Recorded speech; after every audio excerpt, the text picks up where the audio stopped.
Aloha everyone, Jay here. Sean here. And can you guess what movie we're talking about today? Moana. Actually, oh, Jesus Murphy, Sean.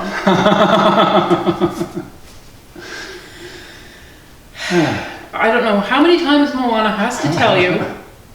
She's not from Hawaii, Sean. Yeah, but she is from a coconut island. She is from a coconut island. But do you know who is from Hawaii? Lilo and Stitch.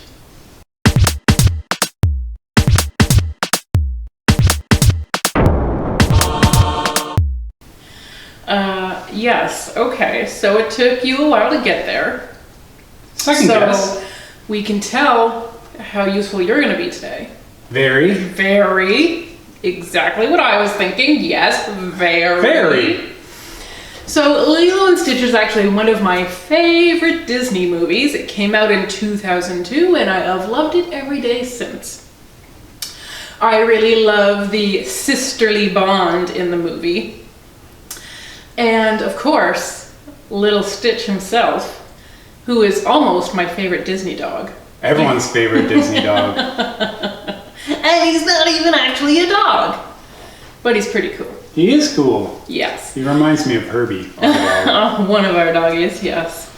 So if you have not seen it, and how dare you, but if you have not seen it, it is about a little 6-year-old Hawaiian girl named Lilo, and she lives with her big sister Nani, and their parents passed away, sadly. So they're just eking by in a two-sister household. And even though they love each other dearly, they're also having a very tough time navigating these new waters and this new dynamic between them. And Lilo is acting out at hula school. She's a bit of an odd duck, our Lilo. She's completely lovely. You love her to pieces. She feeds a fish a peanut butter sandwich every Thursday. Because, do you know why? No. He controls the weather. He controls the weather. It's very important. One day they were out of peanut butter and oh my goodness. Cheese sandwich? Well, someone suggested tuna. Oh, but not to a fish. Well, that was her point, and I'm glad you are taking the 6-year-old's view of this. Yes, that's right. Tuna is fish, so that would be sacrilegious. Now, the movie never comes out and says this, but if her parents died on a rainy night in a car wreck, this is perhaps why she feels she should appease the weather-controlling fish, and why it is so important to her. But a lot of rituals have become important to her, and again, none of them are explicitly stated, but does she love photography because her parents did, or because a photo of them is one of the last things she has of them? You know, she's an odd duck little girl, and this movie is not so much about grief, but about redefining relationships. So Nani, the older sister, who's having a heck of a time controlling 6-year-old Lilo. And she's quite a bit older. Yes, well, obviously, yeah, she's like legal. An adult. Yeah. Yes, but, you know, a young adult. So they're being very closely observed by a social worker by the name of Cobra Bubbles.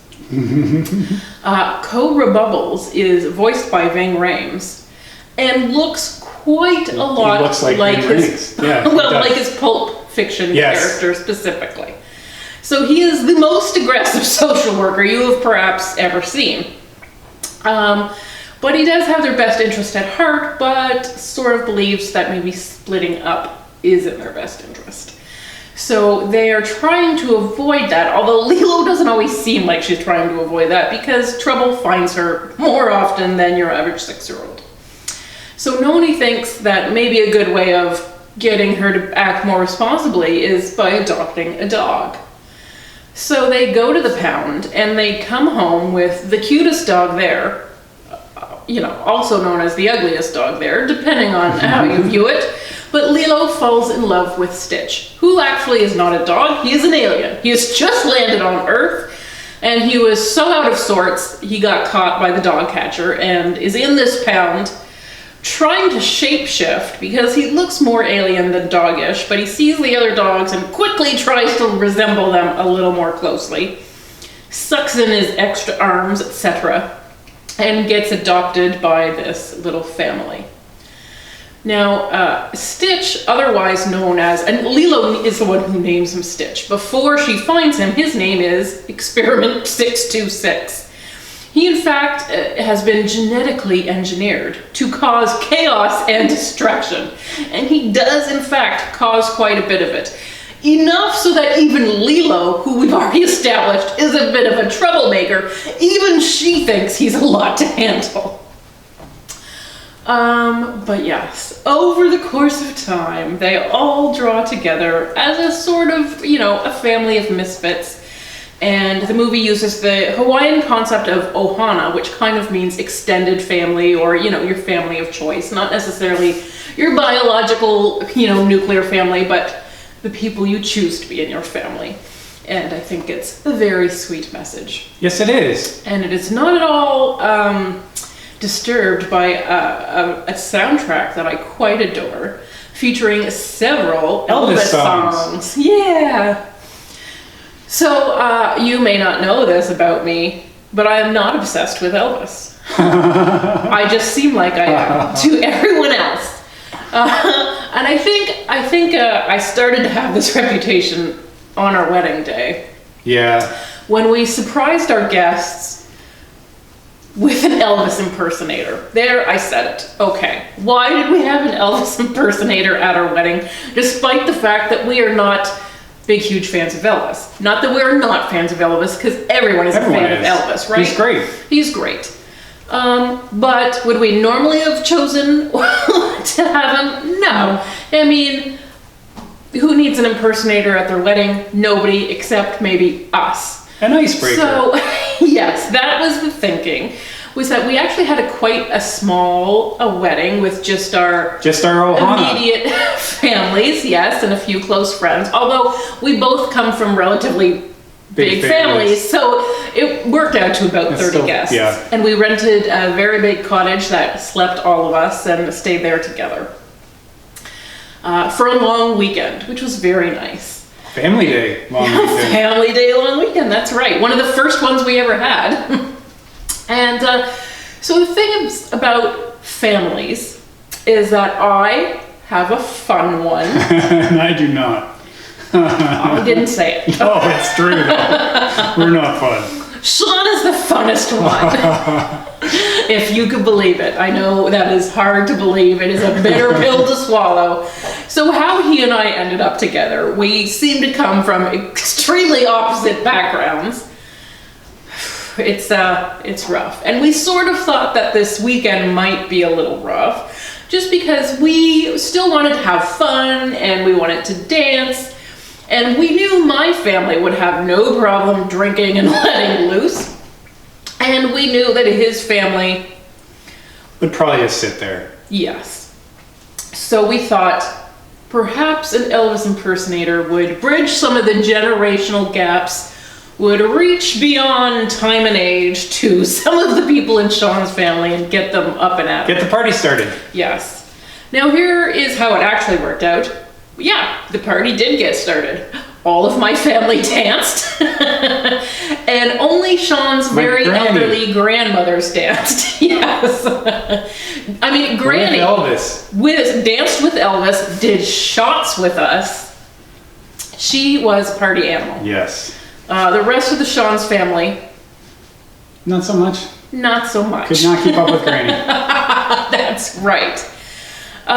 So it just also so happens that we have traveled to Vegas a few times, and every time we're there, we wind up renewing our vows in various chapels that pay homage to Elvis. Because we do. Yeah, so we have been married in his pink Cadillac.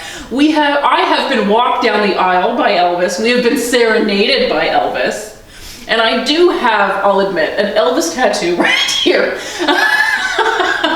But you know what? It is not a tribute to Elvis the man, but Elvis the spirit of our love and our vow renewals. and a nice memory of all the trips we've taken and enjoyed. It is meant to be part of a larger travel sleeve. It's not there yet, so now it just looks like I super love Elvis. And I mean, I guess he's growing on me, guys. I guess I'm just gonna start, fitting into that shoe a little bit. But anyways, the Lilo and Stitch soundtrack is kind of awesome. I love it to pieces, as you know. I do know. What do I not love to pieces, really? You love this movie? I'm an enthusiast of this movie, yes. Are you an enthusiast of this movie? Yes, I am. Mm-hmm. Now you are? Had you seen it before you met me? I don't think I had.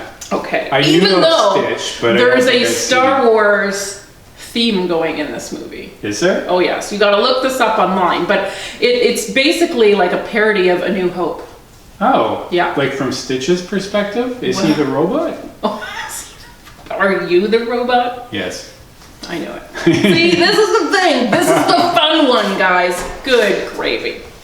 Anyways, as much as we love Elvis and Lilo and Stitch. And Star Wars. And Star Wars. No, he loves Star Wars. We also love Hawaii. That's true, we do. So, I think we've mentioned a time or two that this guy's pretty old. Yeah. So for his 40th birthday, which is now a couple of years ago, we went to Hawaii. Yes, we did. Because I am an excellent wife. Yeah. And so, yeah, you got to turn 40 in Hawaii. We actually took a cruise around several Hawaiian islands, so we actually got to see so much. We did. And it was incredible. Yes, we were there for 2 weeks, and we were busy every single day. Yep. We did drink out of coconuts. Yeah, we did. Genuinely did. We went to multiple luau's. We sure did. We learned to make our own leis out of fresh flowers. And other things. We did 3 different leis. Things. I don't remember what they were. There was a nut. Yes, the kukui nut, I think. Very good. Yeah. Surprising where that just comes from. Yeah, where did that come from? Where did that come from? And I'm wearing, I don't know if you can see it, but a turtle ring because... Well, I must have gotten that for you. No. Oh. Because we went. Oh, we went snorkeling with sea turtles. Yes, not just sea turtles. No, I don't. We actually we got to snorkel in a few places, but we did see some beautiful turtles and some whales even. That's right, on our boat that was then pulled over by the Coast Guard. Yes, and we saw an active volcano. Yes. Oh my goodness, it was an amazing trip. Hawaii is a gorgeous place. Hawaii is beautiful. My goodness, it's ridiculous. And it's so diverse. Mm-hmm. There's so many different environments there because you can go to a volcano, which is like the moon because it's just rock. Mm-hmm. And then you can go to like basically a Grand Canyon, mm-hmm. only it's got like tropical jungle like spilling mm-hmm. into it. Mm-hmm. It's massive. All sorts of waterfalls, mm-hmm. all sorts of marine life and mm-hmm. land life. And plantation with weird crops growing. Oh yeah. Pineapples are weird. Yes, so we loved our trip to Hawaii. So it makes me love Lilo and Stitch even more because several of the places in the movie, and this is a cartoon movie, but they are actual places, recognizable places in Hawaii. So that's pretty fun. Yes, that it they is. went to that level of detail. Yes, it is. Mm-hmm. Well, it's rare for a Disney movie to be set in a real world place. Yes, and even like a present day place. It is one of the few that do that. That's true. And I actually heard that when they started writing the story, it was supposed to be like small town Kansas or something. And when they moved it out to Hawaii, suddenly it opened up all these other possibilities. And it does make it really fun. And they do manage to fit in a lot of the tradition and culture, which is so cool to see. Yeah, and Elvis is a natural fit for Hawaii, which is a weird thing, but also true. Mm-hmm. He spent a lot of time there. He filmed all sorts of movies there. He sure did. No, he's not the Big Kahuna. But he's not the Big Kahuna, no. I think the Big Kahuna is the Big Kahuna. Is his own guy. Yes, and he's pretty big. Yeah, he is. Even bigger than Elvis was towards the end. It's true. Mm-hmm. Anyways, so it is a good time to revisit this one. We were very surprised to learn that our young niece and nephews knew of Lilo and Stitch and love Lilo and Stitch because it is an older movie. It is of this century, but still. But there were TV shows of it and lots of like spin-offs. So lots of little kids have heard about it. They love Stitch, and he is so lovable. Of course, you love Stitch. And so it's a really nice movie to watch, I think. I agree. Good. All right, let's cheers All on right, that. cheers. Thanks for watching, everyone. Aloha.